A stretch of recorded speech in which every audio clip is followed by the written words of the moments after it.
Nee, wat ik hier leer, ore che fa uguale. Guarda che non vede una negoziazione, a volte non vede cultura Nicola Nicola, altre non la muove, altre mia vive, quindi vogliamo fare, quindi nelle sale, giubile, la vera cosa come uguale, come a cui sta stato per quella che come fare a un sistema di regolamenti, che poi che può giocare vamos a presentar en un momento a nuestro siguiente disertante. Aquí el primero, ya que se ponga aquí, el doctor Mario Michel Paretti, también Boesaro Garni, abogado, docente de la Facultad de Derecho de la Universidad Nacional de Asunción, al lado del doctor Ángel González, también Boesaro Garni. Él trabaja en la UNIRAM, profesor de esa universidad, y aquí preparando el equipo el doctor Lucino Cristaldo, quien también es docente en Guadalajara, Guaraní. Los que tienen un ámbito importante, fueron también presidentes en ese momento de la Academia de Lengua y Cultura Guaraní del Colegio Nacional de la Capital. A la misma escuela, un propio guaraní.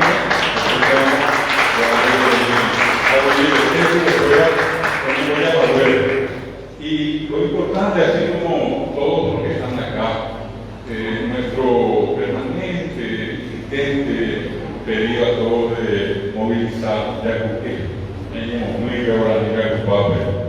Creo que vos apoyar ya como están muy que fuera y Cacú, Guatán pareció a poco rápido, creo que se Guaraní, de gente pobre, a Villa de la Tisacara Vicente, a Gran Grupo Guaraní, o que se acabe Guaraní, a viajar finalmente a Fred y a Juan de ya Guaraní. Entonces, con esta presentación, vamos a pedirle a nuestros disertantes de este momento, a Mario Michel Paretti, a Andrés González y a Lucino Cristaldo, que puedan darnos una aproximación a la actualidad de la lengua guaraní en el ámbito judicial. Voy a dar primero a Mario la palabra y ellos van a dirigir la parte que corresponde. En más que esto, espera que yo vete, van a ir a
Ángel González Duarte, ABI, Asislek Atupewa. Upeva de Asislek era Guaranime, Nieto Tumo, Pepe. Nuestro estudio también jurídico, por llamarlo así, también tiene un nombre en guaraní. A pesar de que tenemos canina por Ana, creo que esa, las miradas de esa canina, como ya tenemos Justino Ángel González, Pei, cerca tu Aiketa, Grembia Sacue, Jape, Ari Bajape, Justino Pistazo, o Isaurate, que debe más que página UP, Pecoyo y Arroga, Guaraní, Niemba, Me tengo presano, Aguillete IPM, a Buituni, a Bojasama Guave, Boycara, pues no gana Ángel González, Aguillete.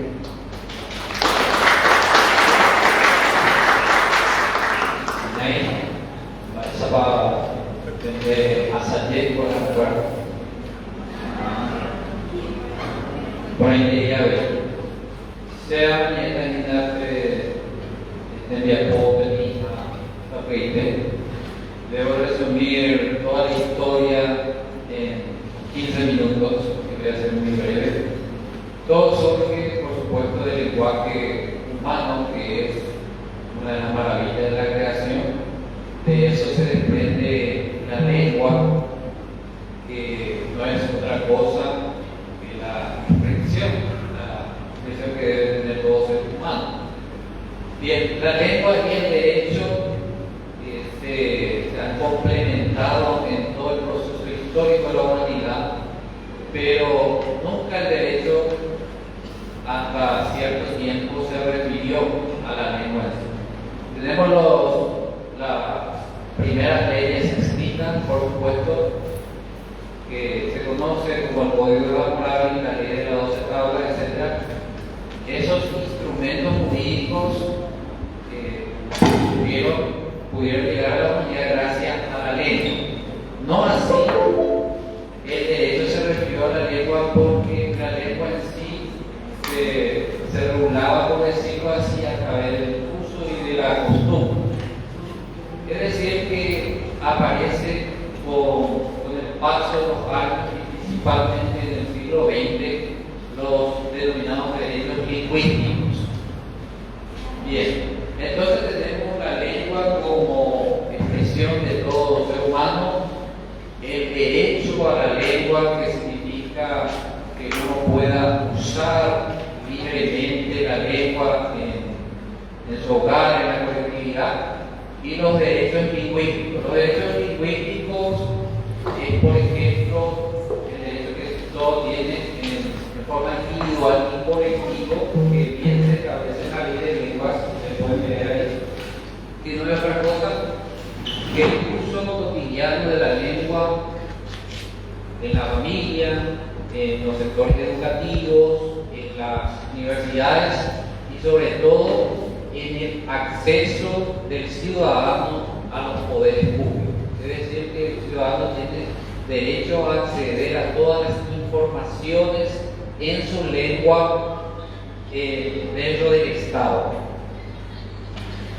Entonces tenemos el surgimiento de los derechos lingüísticos a nivel internacional, y esto surge más o menos después de la Segunda Guerra Mundial. Bien, ustedes saben que la humanidad, después de la tragedia vivida, empieza a arreglar sobre los derechos humanos.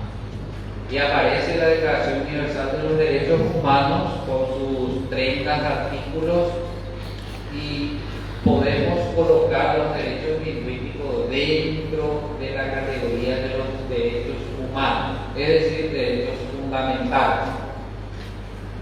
Uno de esos derechos fundamentales que encontramos en la Declaración Universal de los Derechos Humanos es, por ejemplo, el artículo 22 de 1938 y 17, es el derecho a la seguridad social.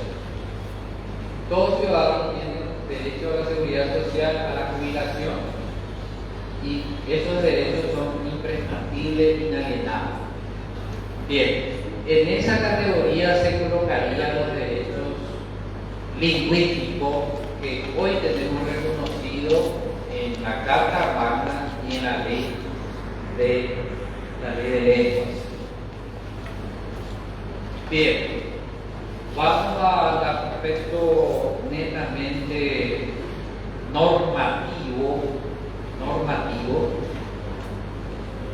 que sería lo presentado del marco normativo. Como siempre, en un país soberano, lo que rige en primer lugar es la Constitución. Nosotros jurídicamente le denominamos Constitución de la República del Paraguay, que se establece bajo los principios del republicanismo. Recuerden que Paraguay es uno de los primeros países que se consagró república ya en 1813, indicándonos que aceptábamos la división de los poderes de Montesquieu. Bien, en esta Constitución, la vigente que tenemos dentro de las 4 constituciones históricas es la que regula expresamente los derechos del hablante, específicamente del guaraní y por supuesto del castellano. Es así que el 20 de junio de 1992 la Asamblea Nacional Constituyente aprueba la oficialización del idioma guaraní y castellano, y no solamente eso, se redacta la Constitución en castellano y en guaraní, y se lee el preámbulo de la Constitución en guaraní. En el artículo 140 se establece la oficialización de la lengua guaraní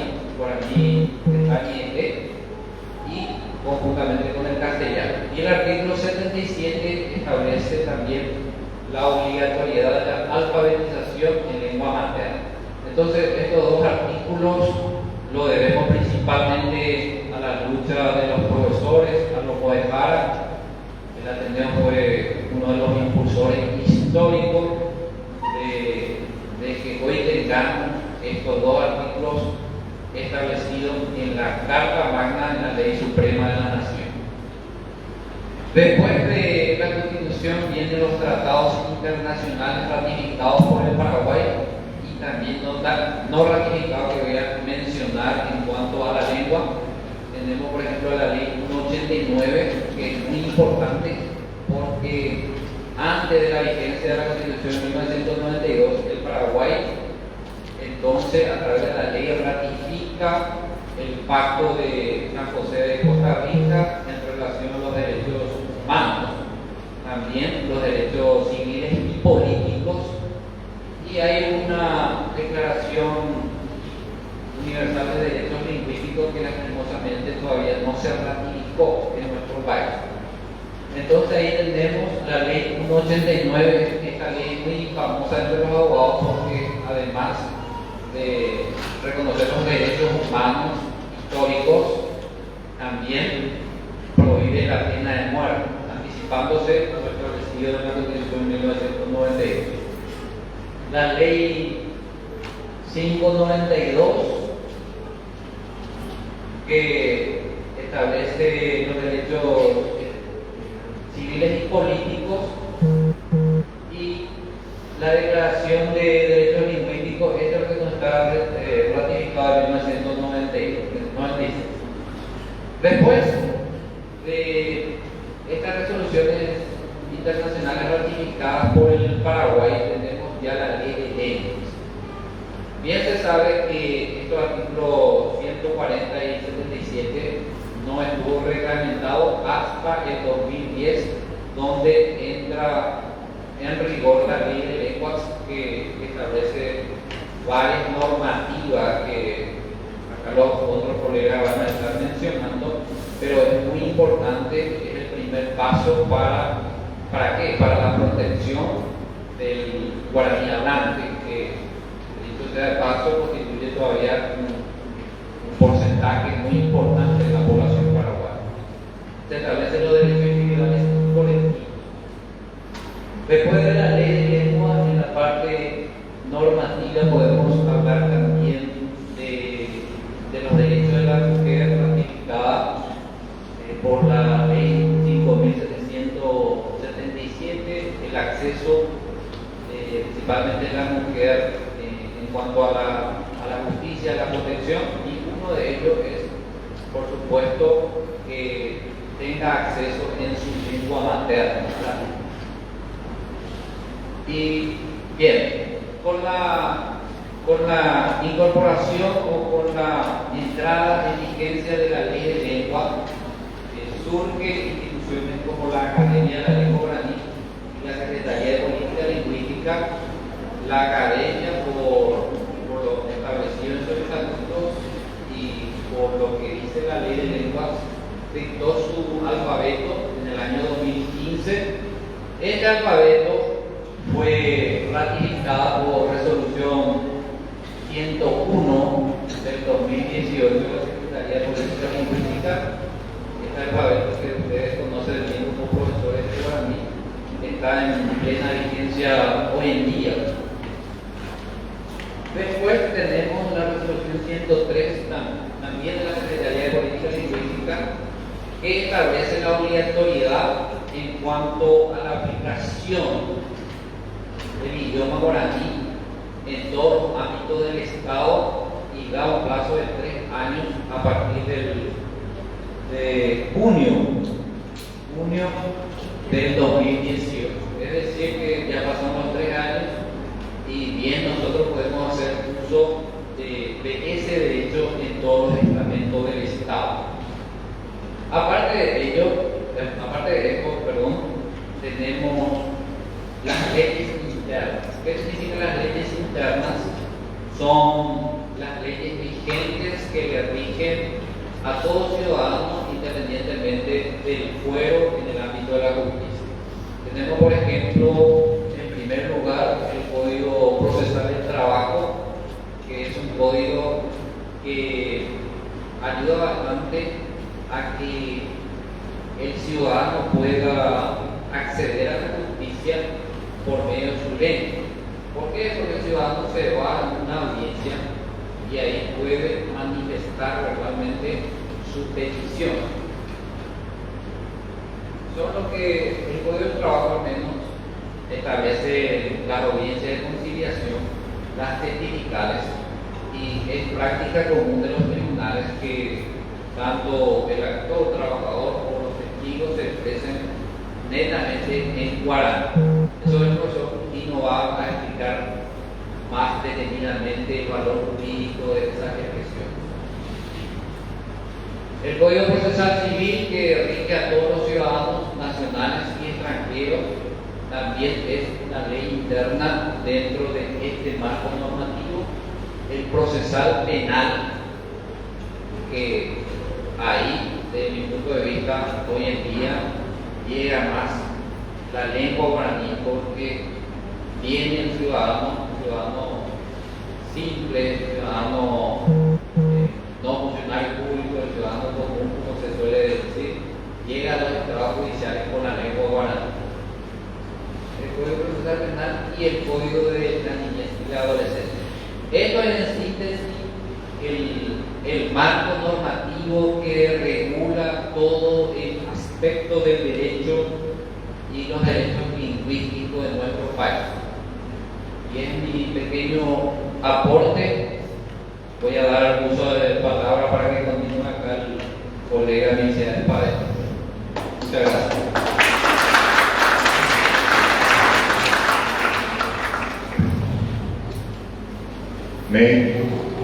Cuando está operando esa puede ya esa y lloramos pesa y taputa, oye, esa que castellano puede desentrañar el verdadero sentido de la norma a través de los precedentes históricos del uso del guaraní en procesos judiciales. Si algún abogado de hoy abriera los libros de causas judiciales archivadas en el Archivo Nacional de Asunción, donde podría encontrar como 6.000 volúmenes desde el siglo XVI en adelante, se vería sorprendido de que como 100 volúmenes aproximadamente, si no son más, corresponden exclusivamente a causas judiciales antiguas.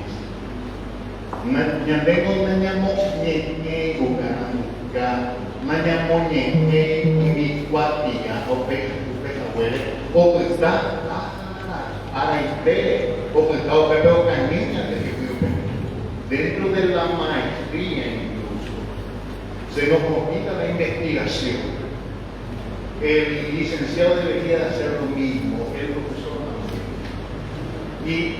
Y es aquí el punto donde también homenajeamos a la cátedra de Fraudología, el profesor Carlos Ferreira, el profesor Ernesto Ríos de Cultura, y de Filología de la profesora Mariela Yambay, para poder justamente realizar este tipo de trabajos. A Yanesáramo quería, si algún abogado pueda abrir el Archivo Nacional de Funciones y encontrar sus volúmenes, lo decía ya en ese tiempo Branislava Sosnick. Esto en el libro de la Independencia del Indicio, en las páginas 82 y 83. Ningún abogado puede ser ni heredí ni emparejo. Tiene que justificar y argumentar la fuente bibliográfica de las expresiones, tanto investigativas como jurídicas. Bien. Continuando, nosotros podemos ver aquí un caso, no se ve no por la proyección, pero si podemos observar, tenemos este archivo. El año 1808, del corregidor del Cabildo y cacique del pueblo de Santa Rosa de Lima contra el mayordomo Tomás Esperado. Continuando, vemos en 1813, corregidor de José Antonio Aricuí contra el comandante de Candelaria Vicente Antonio Matiauda sobre vejaciones. Sí, estamos viendo 1850, una causa criminal del esclavo Blas por proferir palabras insultantes contra el presidente. Si nos detenemos a analizar palabra por palabra, si nos detenemos a analizar el contexto, también habría que entender, como nos enseñó el doctor Carlos Ferreira, no se traduce la palabra, sino se traduce la cultura. El paesa pajetístico ahí, paesa pajetístico, hoy cumple sentencia. Ni hasta tú, ni ella, esa, ni yo, ni a ayer. Continuamos el 30 de agosto de 2013, ya yéndonos más hacia la actualidad. Vicente Sandoval contra Rosa Ruiz Díaz sobre ejecución de la sentencia judicial por daño moral. El juzgado de lo civil del cuarto turno de encarnación, a cargo de la jueza Nilda Benítez, dicta resolución en guaraní. 30 de septiembre de 2016 podemos observar también Rubén Darío Ábalos Páez contra Ledesma sobre resolución de contrato e indemnización de daños y perjuicios. El juzgado de primera instancia en lo civil y comercial de encarnación de la circunscripción judicial de Itapúa dicta sentencia definitiva en guaraní. Esto como primer punto. Dentro de la actualidad continuamos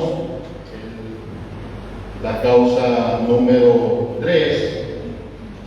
El Tribunal Penal de Sentencia, integrado por el abogado Milciades Ovelar, presidente doctor Emilio Montiel, y abogada Cintia Arcete Urunara, dicta sentencia en guaraní.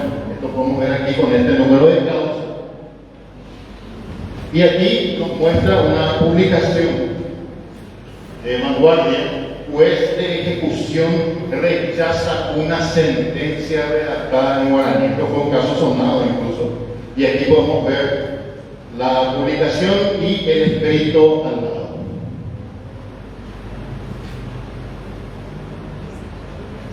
El 26 de mayo de 2020, el juzgado del quinto turno en lo laboral de la capital, a cargo del juez Tadeo Serratea, dicta sentencia en guaraní en el fuero laboral. Esto ocurrió el 26 de mayo de 2020. El 25 de agosto de 2020, dentro del expediente número 126/2020, la jueza de primera instancia de la niñez y la adolescencia de Luque de la circunscripción judicial de Central, la abogada Piti Rodríguez, dicta una providencia en guaraní y luego una sentencia en guaraní. Esto justamente inspirado en el poema Mitamí o Baemamita del doctor David Galeano Oliver. Así también se hizo un pronunciamiento, y agradecemos el pronunciamiento de la Academia de la Lengua Guaraní a cargo de su presidente, el doctor Carlos Ferreira. En su oportunidad, eso fue también un hecho histórico dentro del pueblo de la niñez, y acompañado gracias a estos colaboradores que tengo aquí en la obra, quienes estuvieron justamente asesorando a través de nuestra cátedra de guaraní jurídico de segundo, tercera, turno tarde de la Facultad de Derecho y Ciencias Sociales de la Universidad Nacional de Asunción.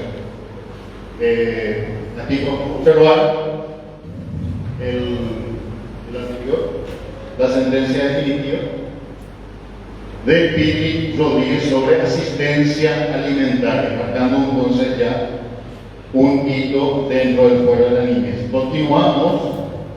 Aquí tenemos un juicio, del cual el juzgado de la niñez y adolescencia del primer turno de la circunscripción judicial de Guairá, a cargo de la jueza Claudia Patricia Cabrera Escobar, que dicta un auto interlocutorio bilingüe. Eso en cumplimiento también a la ley de lenguas. El siguiente es el juzgado de la niñez y la adolescencia de Santa Rosa de Naguaraí, también a cargo de la jueza Mónica Soledad Duarte, quien dicta sentencia definitiva en los 2 idiomas oficiales. Una causa penal dentro del juzgado penal de garantía de la capital dicta una providencia en guaraní que señala audiencia de revisión de medida cautelar.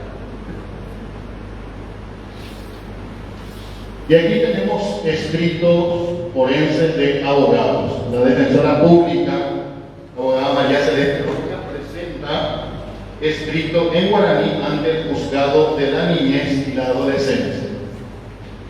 Y aquí les tengo a mi lado al director de Asislex, Servicios Legales Alternativos, en forma particular, quien presentó un escrito en guaraní ante el juzgado de primera instancia en lo laboral de la capital, también marcando un poquito y proponiendo del idioma guaraní. Esto fue pensado en guaraní y no precisamente traducido del castellano. Esto se llevó a cabo de esa manera que él mismo lo podrá explicar, y gracias, doctor, por hacer esto de forma privada. Doctor Justino Cristaldo Ramírez, quien está a mi lado. Y bien, el uso del guaraní oral en el sistema de justicia, a quien dejo a cargo al doctor Justino Cristaldo para que pueda ilustrarnos al respecto. Se sabe que te ven los abuelos, mamá, pesa abuelos, a mi ore arao, penabuelos de ambos casados más su fe, ya tomaban, de lo que se acaba de ver que estaba.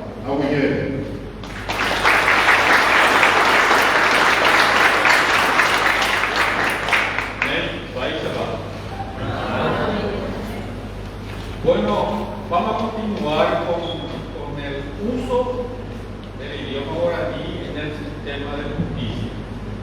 Y vamos a empezar con la otra parte de la modalidad del idioma que se utiliza en los procesos judiciales, que es la modalidad oral. No hay mayores cuestionamientos. La utilización del idioma guaraní en los procesos orales en nuestro país. Y al igual que la modalidad escrita, había sido que tenemos precedentes, y inclusive antes de la formación del Estado paraguayo. En 1541, uno de los procesos de tantos que se incoó acá en esta parte de América es el proceso que se llevó a cabo contra los Urubishá o caciques Lambaré, Paraguay y Guarapari, supuestamente por insurrección en la persona de don Carlos V.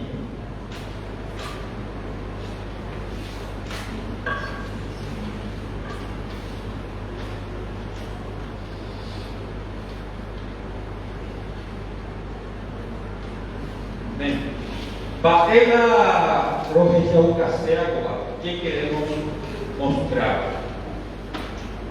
Que ese proceso se ejecutó en aquel año y para la ejecución, por supuesto, por la cultura española, se elaboró el acta de ejecución.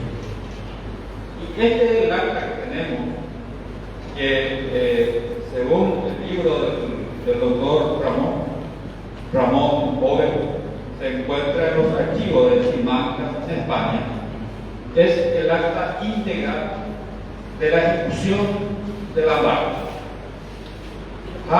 Para con esa ocasión, que en el acta se transcriben exactamente las últimas palabras o las declaraciones de la barca, pero se transcribe así como escuchó el escribano mayor de esa época.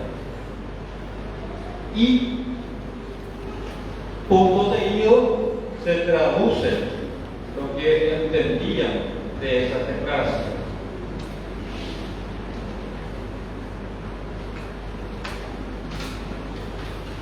Acá tenemos las palabras, según este documento, del cacique Lambaré.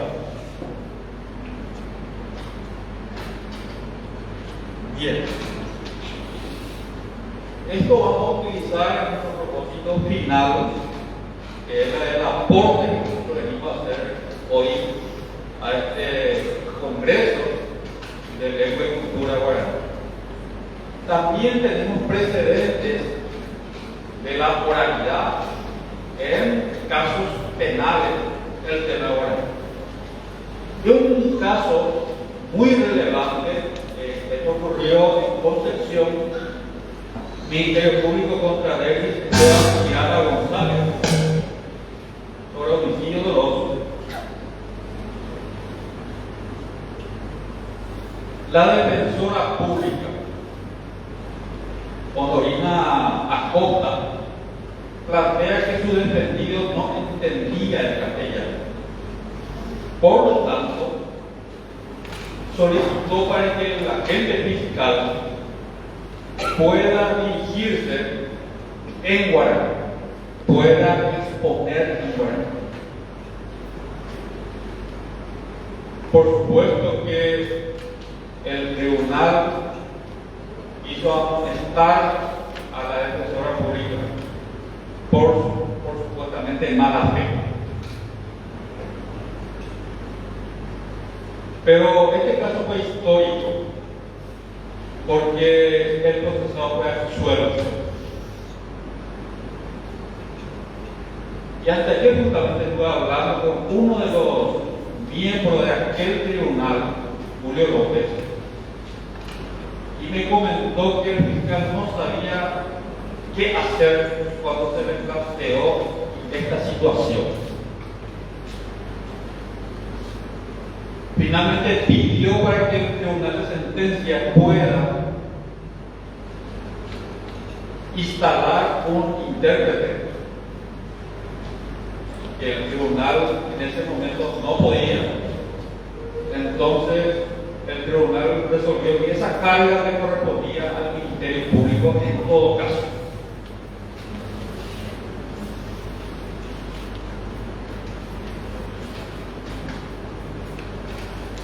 Otra causa del Ministerio Público Condado Espínola Salinas sobre abusos sexuales de niños en Isla Margarita, colonia Carmen Peralta, que hoy es distrito, también.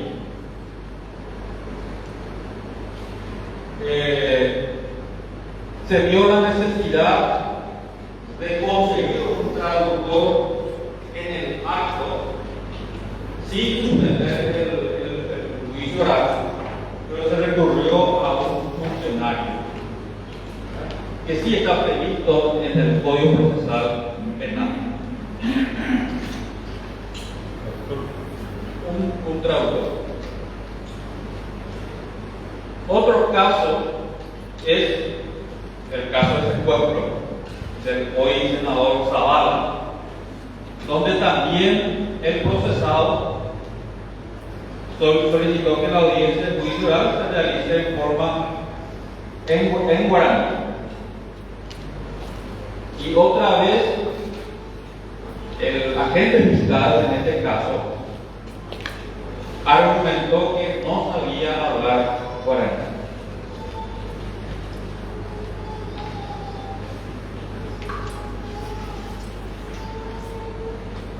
El siguiente caso, que también es un caso muy sonado para nosotros, es el caso del exfutbolista Cabañas, que a través de un exhorto de la justicia mexicana debió prestar declaración ante un juez penal de garantía de Paraguay.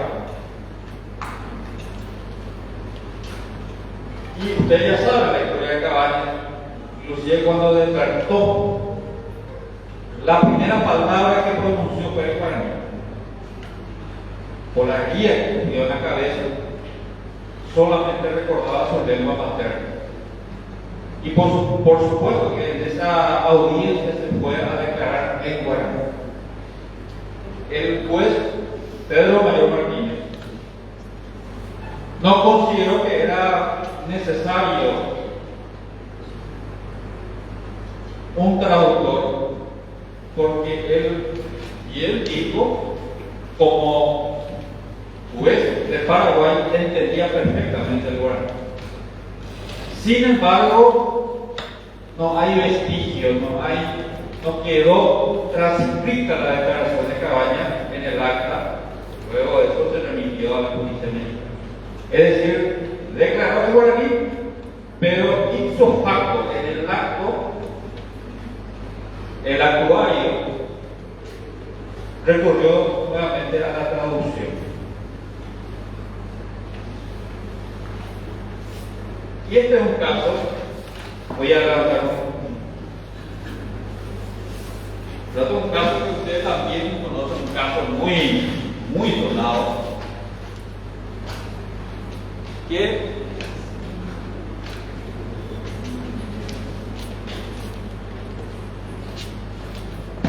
y vuelve a realizar expresiones sin autorización del tribunal, usted va a ser expulsado de la sala, y lo que tiene que hacer el tribunal como corresponde se está haciendo, y también se va a hacer la interpretación como corresponde en el momento oportuno. Debemos manifestar que todo esto casi un año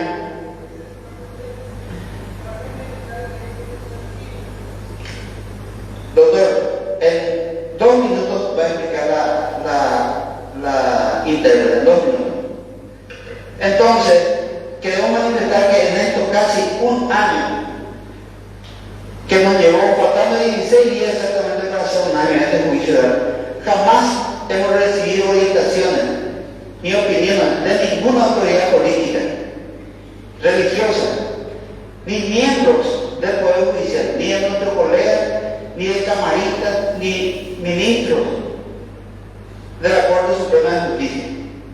¿Se puede intervenir brevemente, doctor?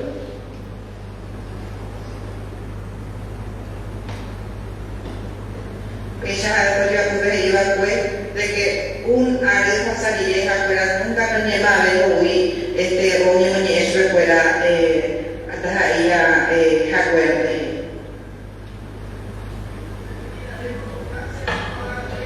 Se da importancia a tu pedido de los hijos.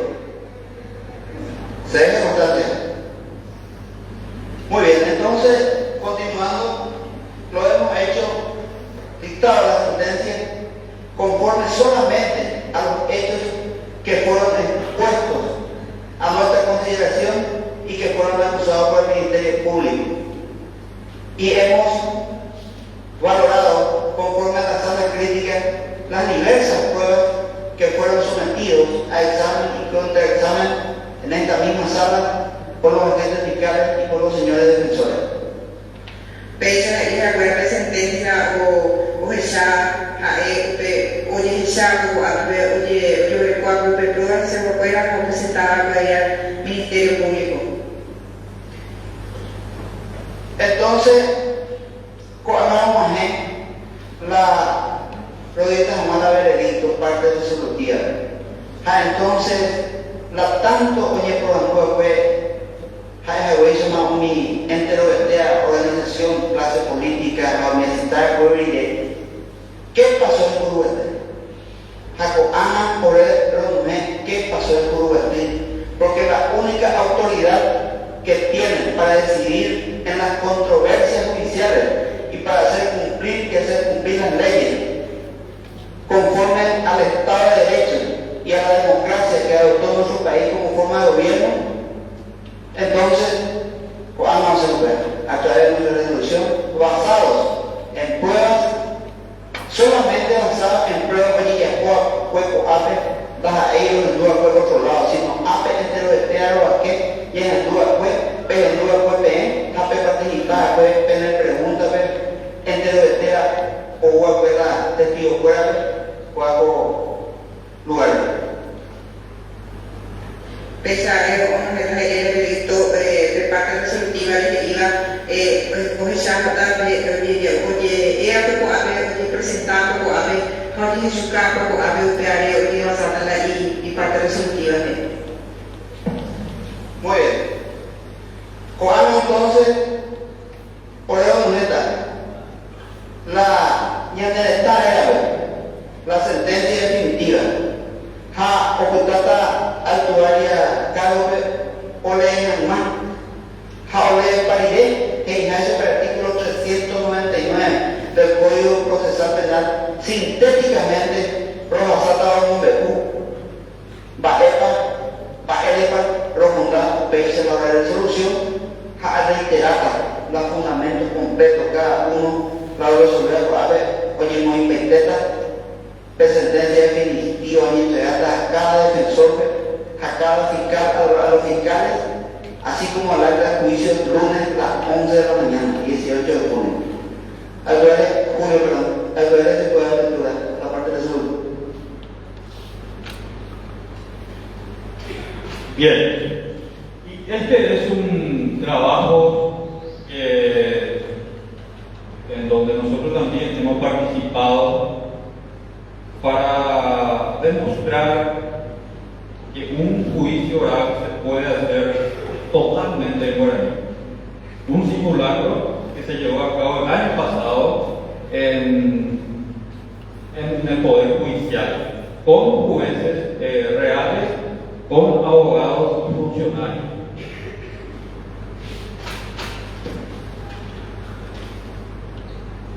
Essa cola é definitivo que já foi foi aí capaz de acima foi a reclama o primeiro toda para lá eu já para o que aí por concurso aí mandou artículo 70 ao PPRI que tá vai lá e já sabe ni competente para ahí de los niños. Hoy menos está llegando artículo 135, inciso mocoijá, numeral mocoijá, pillante ya gustaba ya. Pepe hoy es más que escupe, y ella coge está llegando. Pepe vale, no llevo guapo y vaya que ese artículo 70.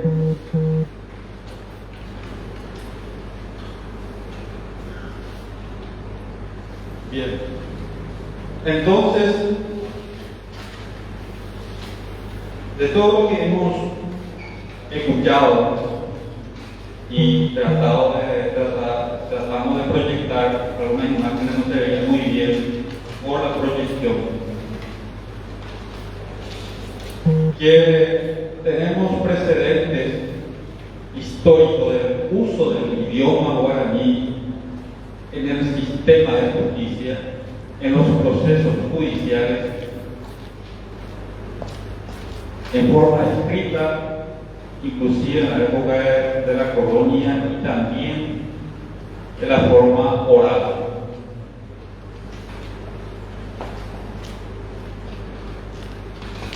Tenemos algunas preguntas que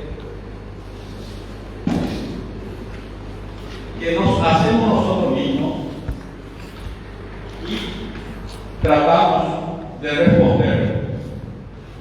¿Qué pasa si la demanda se hace en guaraní? La parte demandada tiene la obligación de contestar en guaraní.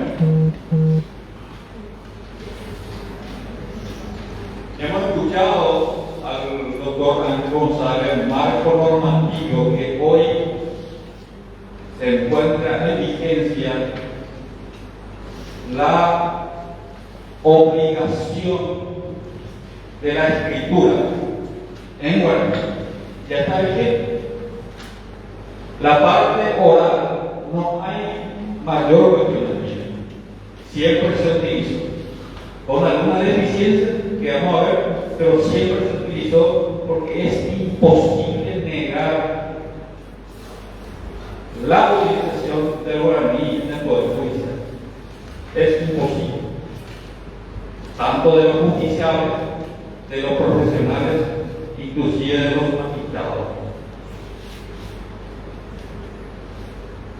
Para nosotros, la parte demandada, cuando hablamos de demanda, nos ubicamos en los fueros civil, laboral y niñez. Dejamos un poco de lado la parte penal, porque demanda es una terminología muy propia de esos fueros. No tienen la obligación de contestar la demanda en guaraní. ¿Por qué? Por la norma constitucional, el artículo 140, que dice que los idiomas oficiales es el castellano y guaraní.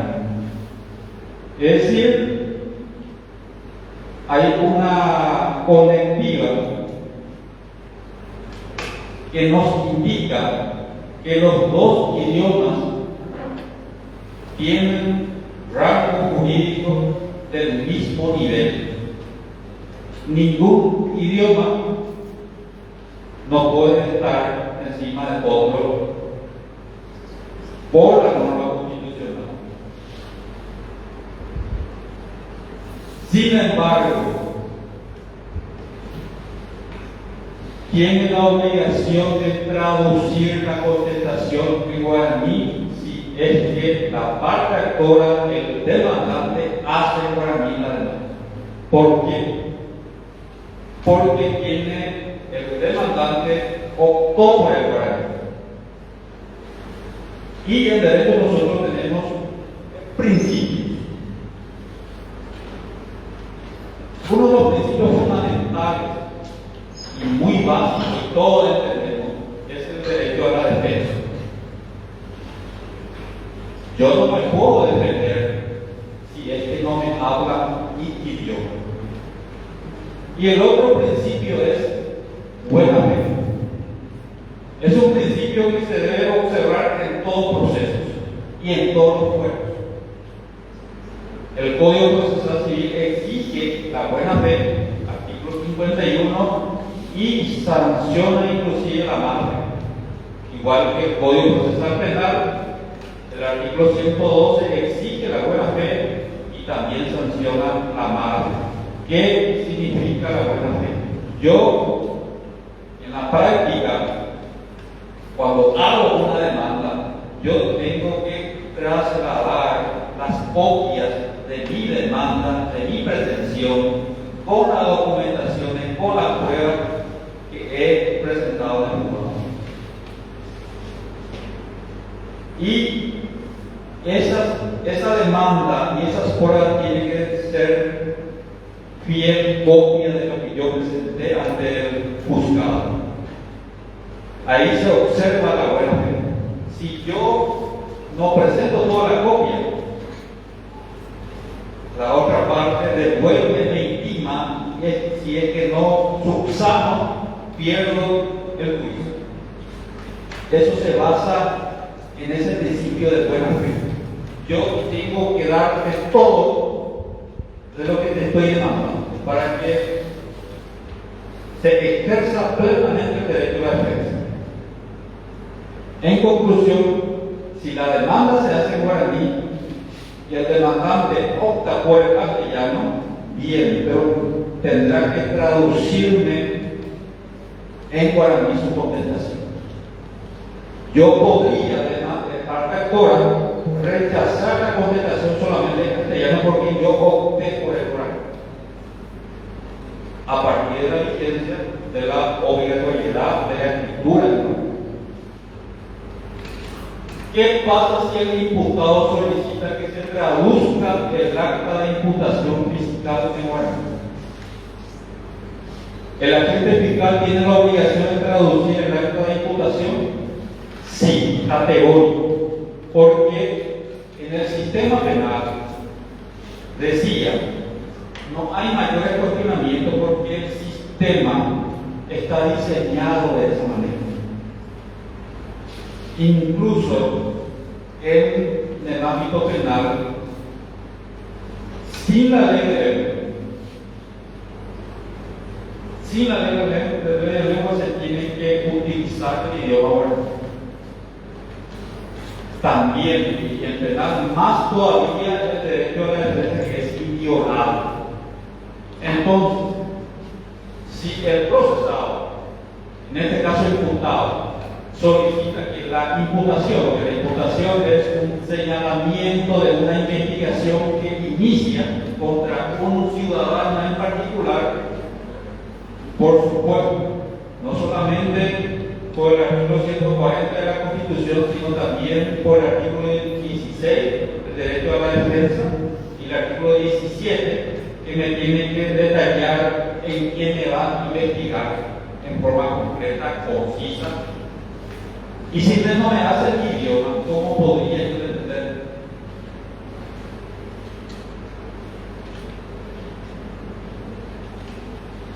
¿Qué pasa si el imputado declara en guaraní? Se debe transcribir la declaración en guaraní, como se viene haciendo desde la vigencia del Código Procesal Penal. Nuestro Código Procesal Penal, como ustedes vieron en el marco normativo, rige a partir de 1998, es decir, posterior a la Constitución de 1998. Entonces, ese código ya recoge todas las garantías procesales que se encuentran en el artículo 16, 17 y siguientes, y establece principalmente el derecho a la defensa. Pero en cuanto al idioma, dice que la modalidad escrita, es decir, los escritos, los requerimientos, las resoluciones deben ser en castellano. Nuestro Código Procesal Penal dice eso en el artículo 115, que debe ser en castellano. Las declaraciones dicen se pueden usar indistintamente, castellano o guaraní, pero el acta en castellano. Ya sabemos que con la vigencia de la lengua, esos artículos quedaron derogados.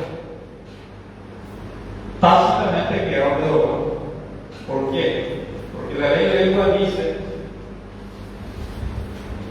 que la declaración, si se hace en guaraní, se debe transcribir en ese idioma.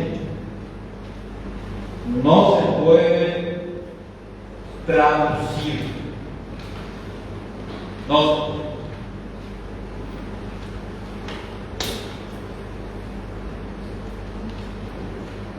¿Qué pasa si la defensa solicita que la acusación fiscal se realice en guaraní? El agente fiscal debe exponer en guaraní o solicitar intérprete. Y este es el caso que vimos, el caso de Concepción, un fiscal muy conocido por los casos que lleva, que se le planteó esta situación, que el procesado solicitó que la acusación y los alegatos se hagan en su idioma guaraní. ¿Por qué? Porque en el proceso penal el sujeto, y esto inclusive puede sonar como que, pero ¿por qué nuestro sistema está diseñado de esta manera? El sujeto fundamental más importante es el procesado. El Código Procesal Penal está dirigido para el procesado. Es el estado que le da toda la garantía para que se defienda, porque ahí tiene todo un aparato estatal, que es el Ministerio Público que le va a acusar. Y él tiene que tener ciertas herramientas para defenderse, y esa herramienta es el Código Procesal Penal. Entonces, bajo esos principios, por más que el fiscal opte, porque el caso particular dijo el fiscal, nadie me puede obligar a hablar guaraní. La Constitución no me obliga a hablar guaraní. Así dijo en el juicio.